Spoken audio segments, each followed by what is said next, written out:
How to add and manage pages in Wix Studio.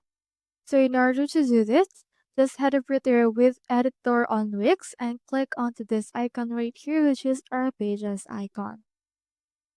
From in there, it should be able to open your site pages.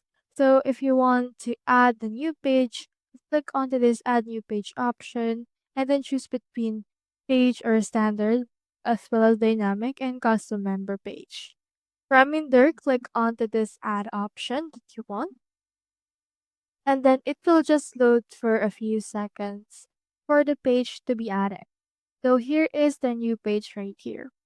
So in order to manage all of your site pages, you can just use the three dots just beside those pages.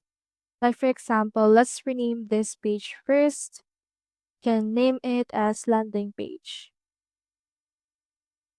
And then from in there, just click on enter in order to save the actual name of this page.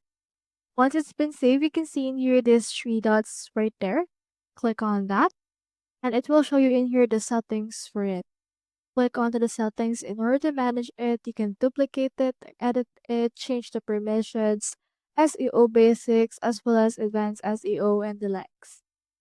So that's how you add and manage pages in Wix Studio. Hope we helped.